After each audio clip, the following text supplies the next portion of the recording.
Most of Muhammad's followers are not learned in the Quran and Hadiths to know that Allah, the pagan Arabian supreme rock god of the Kaaba, had in their traditions 3 daughters.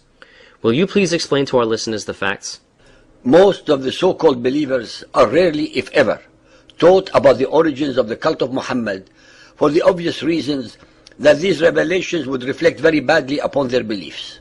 As far as the religious and political leaders of Muhammadan Islam are concerned, in their case, ignorance is bliss.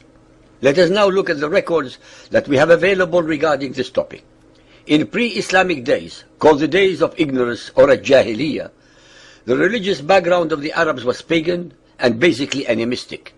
Through wells, trees, stones, caves, springs, and other natural objects, man thought he could make contact with the deity. At Mecca, Allah was the supreme rock god of the Kaaba and chief of the gods and the special deity of the Quraysh, Muhammad's tribe. He was similar to Jove, the king of Roman gods. Allah had 3 daughters, Al-Uzza, Venus, most revered of all and pleased with human sacrifices, and represented by the symbol of a star. Al-Manat, the goddess of destiny, and Al-Lat, the goddess of vegetable life, and represented by the symbol of the crescent moon. They acted as intercessors between humans and their father, Allah. The Aus and Khazraj tribe of Medina were the most prominent worshippers of Manat, even though their principal shrines lay north and east of Mecca. Al-Lat and Al-Uzza, Wal-Manat were all worshipped by the Quraysh of Mecca, who paid much reverence to Al-Lat and Al-Uzza, most of all to the latter. The Quraysh were the tribe to which Muhammad belonged, and Ibn al-Kalbi states that before Muhammad began to preach his own message, he himself once offered a white sheep to Al-Uzza as a member among her own worshippers. Al-Uzza was the youngest of the 3 daughters of the pre-Islamic Allah, and the patron goddess of Mecca. She is identified with Venus as the morning star, and her name means the mighty one. She resided in a tree similar to the acacia. Such was the paganism in which Muhammad was reared, and which he later came to believe it was his mission to dispel. Al-Uzza, Al-Lat and Manat, the 3 daughters of Allah, had their sanctuaries in the land which later became the cradle of Muhammadan Islam. In a weak moment, the monotheistic Muhammad was tempted to recognize these powerful deities of Mecca and Medina and make a compromise in their favor. But afterwards he retracted the revelation which he blamed upon Satan, and instead said to have received the form now found in Surah An-Najm, the star 53.19 to 20. Later theologians explained this case according to the principle of Nasikh and Mansukh, abrogating and abrogated verses, by means of which Allah revokes and alters the announcements of His will. This results in the cancellation of a verse and the substitution of another for it, as in Quran 2.100. Al-Tabari 6.108. When the Messenger of Allah saw how his tribe turned their backs on him, and was grieved to see them shunning the message he had brought to them from Allah, he longed in his soul that something would come to him from Allah that would reconcile him with his tribe. With his love for his tribe and his eagerness for their welfare, it would have delighted him if some of the difficulties which they made for him could have been smoothed, and he debated with himself and fervently desired such an outcome. Then Allah revealed Surah 53, and when he came to the words, "Have you thought Al-Lat and Al-Uzza and Manat, the third, the other?" Satan cast on his tongue, because of his inner debates and what he desired to bring to his people, the words, "These are the high-flying cranes, verily their intercession is to be hoped for." When the pagan Quraysh heard this, they rejoiced and were happy and delighted at the way in which he had spoken of their gods, and they listened to him, while the Muslims, having complete trust in their Prophet, with respect of the message which he brought to them from Allah, did not suspect him of error, illusion, or mistake.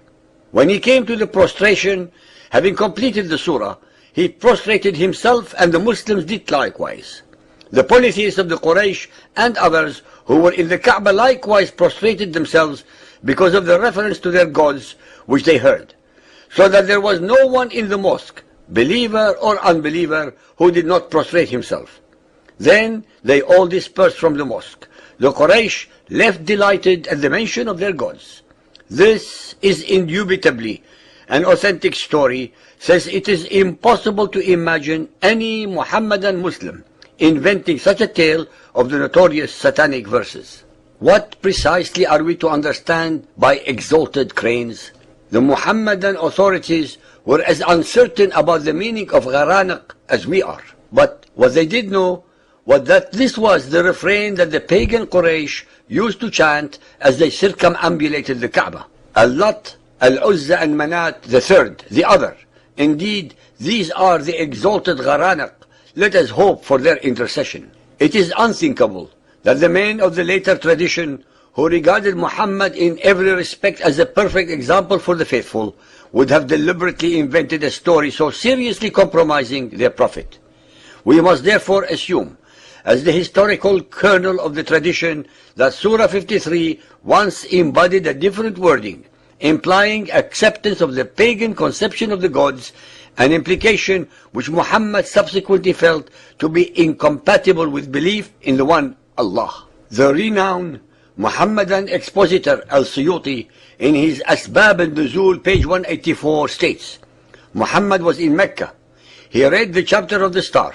When he uttered, "Have you seen Al-Lat, Al-Uzza and the other third, Manat?" Satan instilled in his tongue, "These are the exalted idols, daughters of Allah, whose intercession is hoped." The infidels said that Muhammad had mentioned their gods with good words. Then, when he prostrated, they prostrated too. The great Sunni exegete Ibn Kathir, even though he doubted the veracity of this report, nonetheless had to admit that how the shaitan threw some falsehood into the words of the messenger and how Allah abolished that. وَمَنَات الثَّالِثَةَ الْأُخْرَى, and Manat, the third, the last. And Satan made him utter the words, تِلْكَ الْغَرَانِقَ الْعُلَاء وَإِنَّ شِفْعَتَهُنَّ لَا تُرْتَجَى.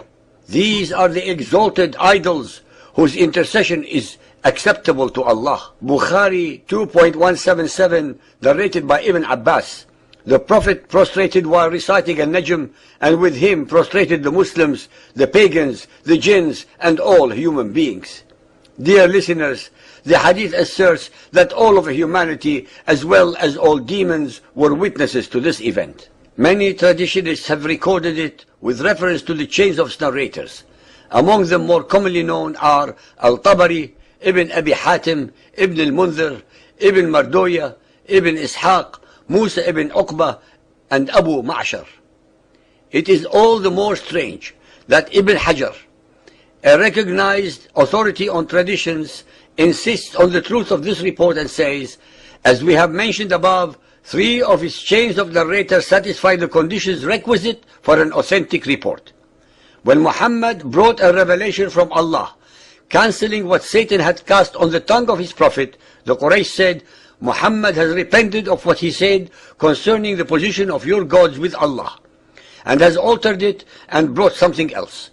Those 2 phrases which Satan had cast on the tongue of the Messenger of Allah were in the mouth of every polytheist, and they became even more ill-disposed and more violent in their persecution of those of them who had accepted Islam and followed the Messenger of Allah. Ladies and gentlemen, the satanic verses controversy have taxed the minds of the most learned scholars of Muhammadan Islam over 1400 years. The Arabic records can never be ignored or denied, no matter how much contorted logic and explanations are made by the Muhammadan exegetes in their attempts to exonerate Muhammad's kufr, that is his blasphemy, by associating the daughters of Allah with Allah. The Muhammadan records prove that in a moment of weakness, Muhammad tried to bring his pagan tribe to his belief system by compromising his monotheism, but then recanting and conveniently blaming the totally innocent Satan for his own failure.